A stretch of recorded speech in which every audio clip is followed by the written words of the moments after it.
नमस्कार साथियों, स्वागत है आपका हमारे YouTube चैनल पीके स्टडी में। तो आज का जो हमारा टॉपिक है उत्तराखंड की जलवायु। ठीक है, उत्तराखंड की जलवायु क्षेत्र या ऋतुएं। ठीक है, उत्तराखंड जलवायु व ऋतुएं की बात करेंगे आज। तो उत्तराखंड की जो ऋतुएं हैं, सबसे पहले तो बात करेंगे उत्तराखंड को जलवायु की दृष्टि से कितने भागों में विभक्त किया गया है। तो उत्तराखंड को जलवायु की दृष्टि से 6 भागों में विभक्त किया गया है।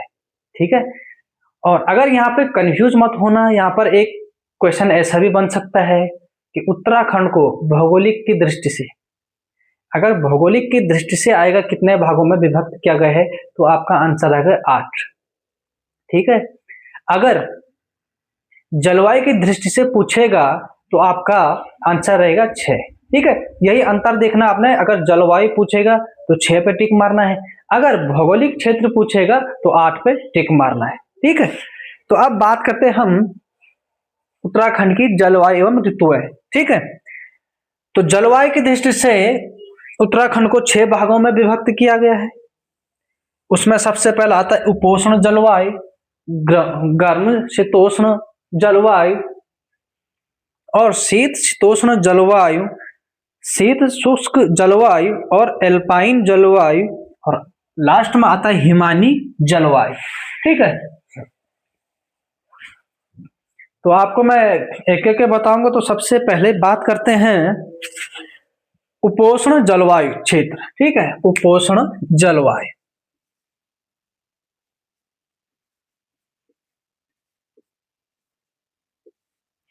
उपोष्ण जलवायु,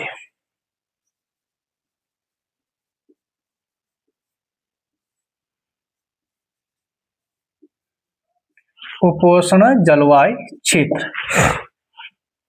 तो उपोष्ण जलवायु क्षेत्र, उपोष्ण जलवायु क्षेत्र भाबर, तराई और दून घाटी क्षेत्रों में पाया जाता है।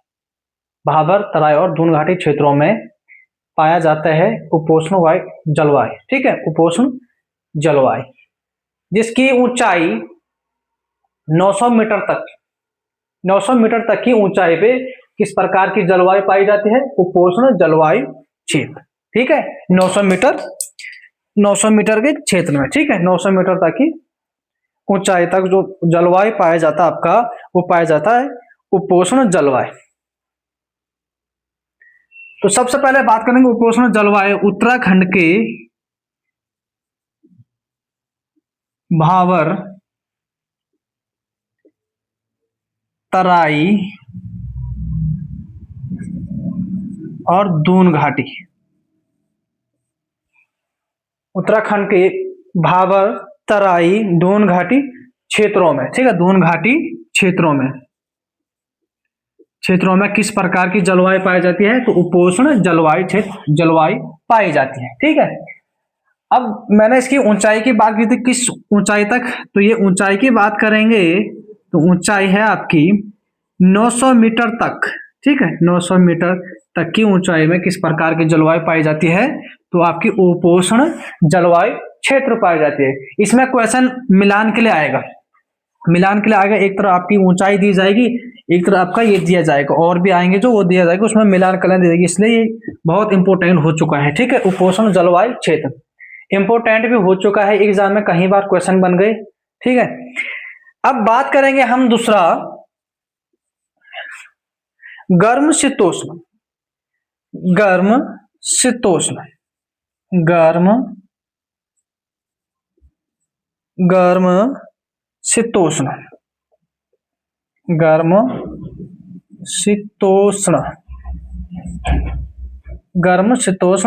जलवायु।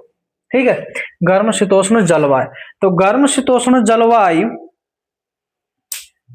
900 मीटर से 1800 मीटर तक की ऊंचाई में जिस प्रकार की जलवायु पाई जाती है, तो आपकी गर्म शीतोष्ण।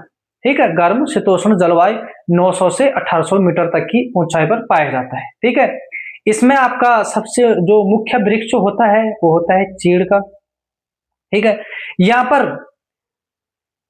पर बात करते हैं कि गर्म शीतोष्ण में यहाँ पर वनस्पति की प्रचुरता अधिक पाई जाती है। ठीक है, वनस्पति की प्रचुरता अधिक पाई जाती है। इसका मुख्य वृक्ष है चीड़, मुख्य वृक्ष चीड़ है। इसकी ऊंचाई बताएंगे आपको, ऊंचाई तो 900 मीटर से 1800 मीटर तक कौन से वृक्ष पाए जाते, वो कौन से वृक्ष बोल रहा, वो कौन सी शीतोष्ण जलवायु पाई जाती है, तो गर्म शीतोष्ण जलवायु पाई जाती है। ठीक है, 900 से 1800 मीटर की दूरी में। इसका जो मुख्य वृक्ष है, मुख्य वृक्ष की बात करते हैं। इसका मुख्य वृक्ष है चीड़। ठीक है, मुख्य वृक्ष है चीड़।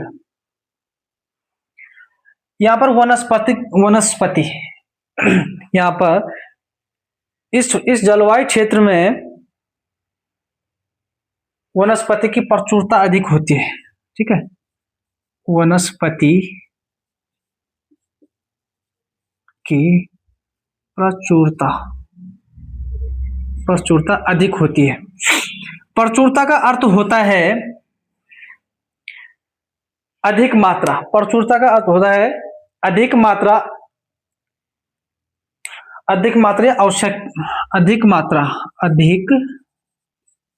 मात्रा, जो आवश्यक से ज्यादा। ठीक है, आवश्यक से ज्यादा मात्रा में, जितना हमें आवश्यकता है उससे ज्यादा मात्रा में जो जिसको बोलते हैं उसको बोलते हैं प्रचुरता।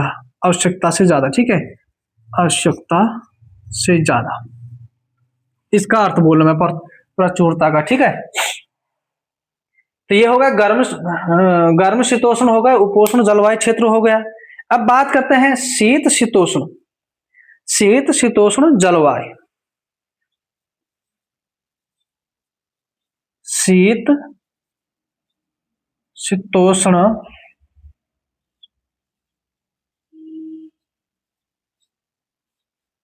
जलवायु किसकी बात करते हैं, शीत शीतोष्ण जलवायु। तो शीत शीतोष्ण जलवायु 1800 मीटर से 3000 मीटर की ऊंचाई तक पाए जाते हैं। तो 1800 से 3000, ये 1800 यहाँ है, लास्ट यहाँ छोड़ा था। अब 1800 से 3000 मीटर की ऊंचाई में किस प्रकार की जलवायु पाई जाती है, तो आपकी शीत शीतोष्ण जलवायु पाई जाती है। ठीक है, इस क्षेत्र में गर्मी कम होती है और ठंड अधिक होती है। ठीक है, सर्दी अधिक पड़ती है, गर्मी कम रहती है इसमें। तो इसकी जो ऊंचाई की बात करते हैं 1800 से 3000 मीटर। 1800 से 3000 मीटर तक की ऊंचाई पे किस प्रकार की जलवायु पाई जाती है, तो शीत शीतोष्ण जलवायु पाई जाती है। ध्यान से देखना है। ठीक है, यही काम की चीजें हैं, यही मिलान के लिए आएगा। ये 1800 से 3000 मीटर में किस प्रकार की जलवायु पाई जाती है, तो शीत शीतोष्ण जलवायु पाई जाती है। इस क्षेत्र में गर्मी कम और सर्दी अधिक होती है। ठीक है, इस क्षेत्र में गर्मी कम और सर्दी अधिक होती है, सर्दी अधिक होती है। ठीक है, शीत शीतोष्ण जलवायु में। उपोष्ण जलवायु बता दिया मैंने आपको, गर्म शीतोष्ण बता दिया और शीत शीतोष्ण जलवायु बता दिया। ठीक है, अब इसको मिटा देते हैं, अब फिर बात करेंगे आगे। इसको मिटा देते हैं।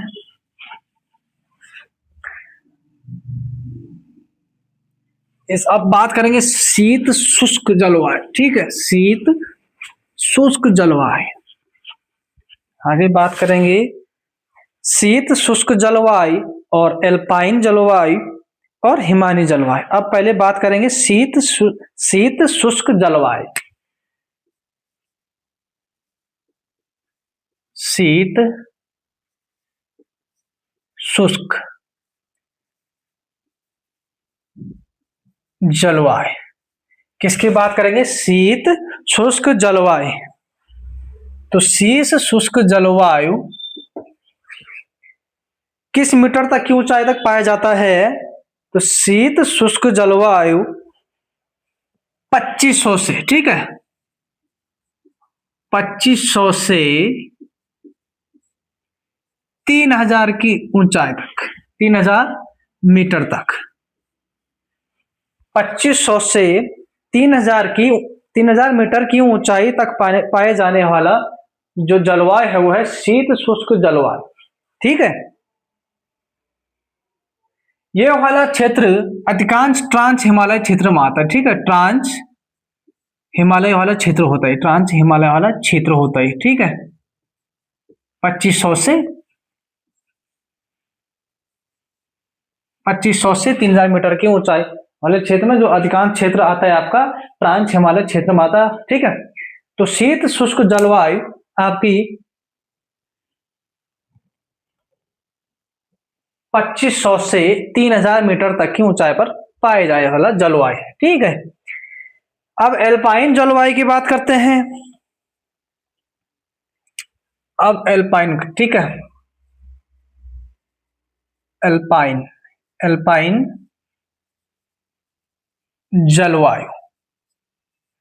तो एल्पाइन जलवायु आपका 3000 से 4200, ठीक है, 3000 से 4200 मीटर तक, 3000 से 4200 मीटर तक की ऊंचाई पर कौन सी जलवायु पाई जाती है? तो एल्पाइन जलवायु पाई जाती है। ज्यादातर राज्य के बुग्यालों में, ठीक है, बुग्यालों में इस प्रकार की जलवायु पाई जाती है। राज्यों के बुग्यालों में किस प्रकार की जलवायु, राज्यों में बुग्यालों में किस प्रकार की जलवायु पाई जाती है? तो एल्पाइन जलवायु पाई जाती है, ठीक है, 3000 से 4200 मीटर तक की दूरी पर, ठीक है। अब बात करते हैं इसमें तो 42 जो 4000 मीटर की दूरी आती है, जो 4000 मीटर की जो दूरी आती है उसको हम स्थायी हिमरेखा पाई जाती है। जो 4000 मीटर की ऊंचाई पर रेखा पाई जाती है वो स्थायी हिमरेखा पाई जाती है, हिमरेखा पाई जाती है 4000 की मीटर की ऊंचाई पर, ठीक है, 4000 मीटर की ऊंचाई पर स्थायी हिमरेखा पाई जाती है, ठीक है। अब आखिरी रह गई इसमें एक हिमानी जलवायु। अब हिमानी जलवायु की बात करते हैं। हिमानी जलवायु, तो हिमानी जलवायु जो 4200 मीटर से, जो यहां छोड़ा था हमने 4200 मीटर से अधिक ऊंचाई, ठीक है, 4200 मीटर से अधिक ऊंचाई वाले जो क्षेत्र होते हैं, 4200 मीटर से अधिक वाले जो क्षेत्र होते हैं वो किसमें आते हैं? आपके हिमानी जलवायु में, ठीक है। ये वर्ष भर हिमच्छादित रहता है, ठीक है, वर्ष भर हिमच्छादित रहता है, वर्ष भर हिमाच्छादित रहता है, ठीक है, वर्ष भर क्या रहता है? हिमाच्छादित रहता है, ठीक है। यहाँ पर बर्फीली जलवायु पाई जाती है। क्या पाई जाती है? बर्फीली जलवायु पाई जाती है। क्या पाई जाती है? बर्फीली जलवायु। अब हमने शीत शुष्क जलवायु पे भी बात कर लिया है और आपका एल्पाइन जलवायु पे भी बात कर लिया है और हिमानी जलवायु पे भी बात कर ली है। अब आगे मैं कुछ थोड़ा छोटी छोटी चीजें और बताऊंगा जो एग्जाम के लिए काफी इंपॉर्टेंट हो चुका है। आप ठीक है, ये सारी चीजें तो आपने नोट कर ली होगी। अब बात करते हैं आगे बात करते हैं उत्तर भारत में ऋतु विभाजन। उत्तर भारत में हमारे बहुत से राज्य आते हैं, उसमें हमारा उत्तराखंड भी आता है, आपका पंजाब हरियाणा हो गया और उत्तर प्रदेश हो गया और भी चंडीगढ़ हो गए, ये सारे किस में आते हैं? उत्तर भारत में। तो उत्तर भारत में हम बात करेंगे, उत्तर भारत में ऋतु विभाजन, ठीक है, ऋतु विभाजन उत्तर भारत में, ऋतु विभाजन किसकी बात करेंगे? ऋतु विभाजन की।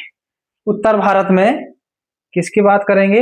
एक सेकंड है, यहाँ ऊपर दिख नहीं रहा ना, ऊपर नहीं जाने है भाई, वहां दिख नहीं रहा। अकेला होना बोर्ड में देखना भी पड़ता है कहाँ वीडियो बन रही है। ऋतु विभाजन, ठीक है, अब दिखता हूं मैं, एक सेकंड। ऋतु विभाजन, अब ठीक है। ऋतु विभाजन, तो उत्तर भारत में जो ऋतु विभाजन हुआ है वो 3 प्रकार से होता है। पहला आता है आपका ग्रीष्म,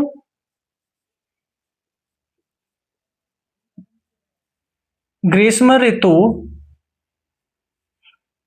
पहला ग्रीष्म ऋतु आता है, पहले ग्रीष्म ऋतु पे ही बात करेंगे। ग्रीष्म ऋतु, वर्षा ऋतु और शीत ऋतु। तो ग्रीष्म ऋतु पे हम बात करेंगे तो स्थान उत्तराखंड में, उत्तराखंड में, उत्तराखंड में, ठीक है, उत्तराखंड में स्थानीय भाषा, स्थानीय भाषा में ग्रीष्म ऋतु को, ग्रीष्म ऋतु को रूढ़ी या खरसाव कहते हैं। रूढ़ी, रूढ़ी या, एक सेकंड, खरसाव, रूढ़ी या खरसाव कहते हैं। काफी इंपॉर्टेंट है, ठीक है। ग्रीष्म ऋतु ये आता है क्योंकि बोली भाषा में आएगा, गढ़वाली कुमाऊनी में तो पूछेगा वो ग्रीष्म ऋतु को स्थानीय भाषा में क्या कहते हैं, तो रूढ़ी या खरसाव। काफी इंपॉर्टेंट है, ठीक है। स्थानीय भाषा में क्या कहते हैं? रूढ़ी या खरसाव नाम से जाना जाता है। तो ग्रीष्म ऋतु मार्च की, ग्रीष्म ऋतु मार्च महीने के मध्य से स्टार्ट होता है और जून तक, ठीक है, जून तक चलता है आपका क्या? ग्रीष्म ऋतु। मार्च के मध्य महीने से स्टार्ट होता है और जून तक,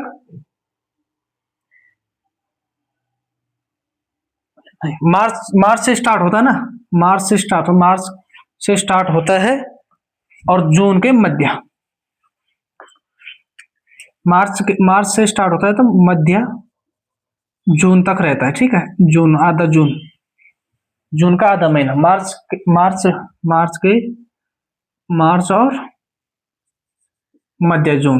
और मध्य जून तक रहता है, ठीक है, ग्रीष्म ऋतु।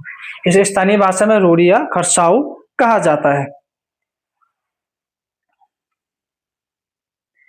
तो इस समय तापमान बढ़ने और दाब घटने लगता है, तापमान बढ़ने और घटने लगता है इस समय,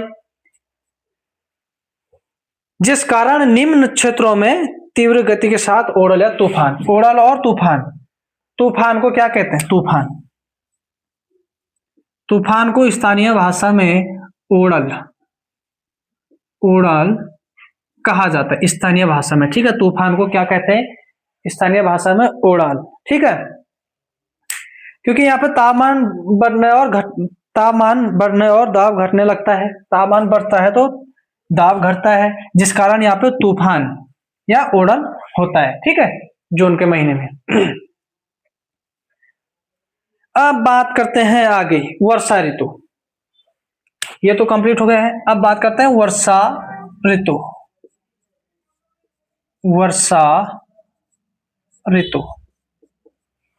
तो वर्षा ऋतु को हम स्थानीय भाषा में चौमास या बसग्याल कहते हैं स्थानीय भाषा में। ये भी इंपॉर्टेंट है, एग्जाम में कई बार आ चुका है भाई, ठीक है। तो वर्षा ऋतु को स्थानीय भाषा में क्या कहते हैं? स्थानीय भाषा में कहा जाएगा आपका चौमास और बसग्याल, ठीक है। चौमास और बसग्याल कहा जाता है इसको स्थानीय भाषा में, ठीक है। वर्षा ऋतु को। राज्य में सर्वाधिक वर्षा कब होती है? जुलाई से अगस्त माह के बीच, ठीक है। सर्वाधिक वर्षा, सर्वाधिक वर्षा तो जुलाई से अगस्त, ठीक है। जुलाई से अगस्त माह, जुलाई से अगस्त माह, अगस्त माह में सर्वाधिक वर्षा होती है, जिस कारण यह इस क्षेत्र को हम स्थानीय भाषा में इस वर्षा ऋतु को हम चौमास और बसग्याल कहते हैं। इंपॉर्टेंट है, ठीक है, वर्षा ऋतु को, ठीक है। अब बात करते हैं राज्य में जो मानसून आता है ना, आर्द्र मानसून, एक आता है आपका आर्द्र मानसून, आर्द्र मानसून। उत्तराखंड में आर्द्र मानसून, ठीक है, उत्तराखंड में आर्द्र मानसून का आगमन कब होता है? आगमन कब होता है?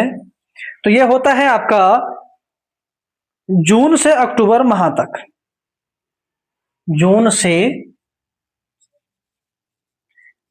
से अक्टूबर, ठीक है। अक्टूबर के बीच जो मानसून आता है उसे आर्द्र मानसून कहा जाता है, ठीक है। जून से अक्टूबर।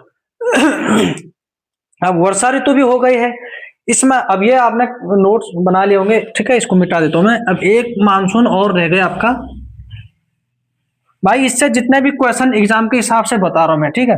जो क्वेश्चन बनेंगे वो यहीं से बनेंगे, इससे इधर उधर कुछ नहीं बनेगा। मैं वही टॉपिक यहाँ पे करवा रहा हूँ जो एग्जाम के हिसाब से इंपॉर्टेंट है, बाकी टॉपिक तो नहीं करवाऊंगा मैं। अगर टाइम लगेगा तो वो भी हो जाएंगे, क्योंकि वो करना भी जरूरी है। पर फिलहाल जिस हिसाब से क्वेश्चन में एग्जाम में क्वेश्चन बन रहे हैं, उस हिसाब से हम आपको बताएंगे कि आपका कुछ न छूटे, ठीक है। वर्षा ऋतु हो गई, ग्रीष्म ऋतु हो गई, अब रह गई आपकी शीत ऋतु। शीत ऋतु क्या रह गई? शीत ऋतु। तो शीत ऋतु को स्थानीय भाषा में ह्यूंद और शीतकला कहते हैं। स्थानीय भाषा में शीत ऋतु को क्या कहते हैं? स्थानीय भाषा, स्थानीय भाषा में ह्यूंद, ठीक है। स्थानीय भाषा में ह्यूंद और शीतकला कहा जाता है। ह्यूंद और शीतकला कहा जाता है स्थानीय भाषा में शीत ऋतु को, ठीक है। ग्रीष्म ऋतु को रूढ़ी खरसाऊ, और वर्षा ऋतु को चौमास और बसक्याल, और शीत ऋतु को ह्यूंद और शीतकला कहा जाता है स्थानीय भाषा में। तो शीत ऋतु में बुग्यालों में पशुपालक अपने पशुओं के साथ तराई भाबर इलाकों में आ जाते हैं, जिसे स्थानीय भाषा में घाम पत्ती कहते हैं, ठीक है। वो तो इतना इंपॉर्टेंट नहीं है, पर लिखना क्या है, ठीक है। घाम पत्ती कहते हैं स्थानीय भाषा में। तराई भाबर क्षेत्रों में जो पशुपालक आते हैं उसे घाम पत्ती कहते हैं, ज्यादा इंपॉर्टेंट नहीं है। वर्षा दिसंबर, वर्षा होती है इसमें जो वर्षा का कारण है, जब वर्षा होती है, वर्षा शीत ऋतु में वर्षा होती है दिसंबर और जनवरी के बीच। दिसंबर और जनवरी में जो वर्षा होती है वो शीत ऋतु में होती है, जो रबी के फसल के लिए लाभदायक होती है, ठीक है। रबी की जो फसलें होती है, रबी की फसलों के लिए लाभदायक है, फसलों के लिए लाभदायक है, ठीक है। दिसंबर और जनवरी की जो शीत ऋतु वाली वर्षा है वो रबी की फसलों के लिए काफी लाभदायक है। लेकिन शीत ऋतु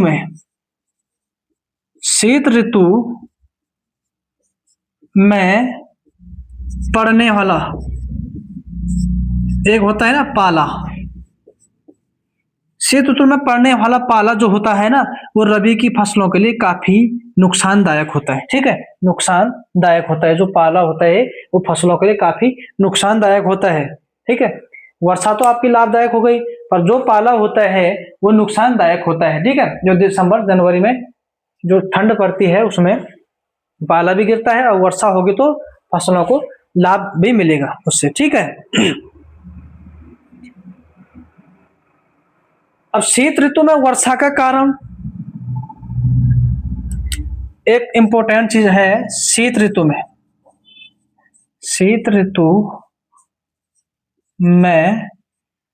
शीत ऋतु में उत्तराखंड की बात करेंगे। ठीक है, उत्तराखंड में शीत ऋतु में वर्षा का कारण क्या है? वर्षा का कारण क्या होगा आपका? उत्तर पश्चिमी चक्रवात। ठीक है, उत्तर पश्चिमी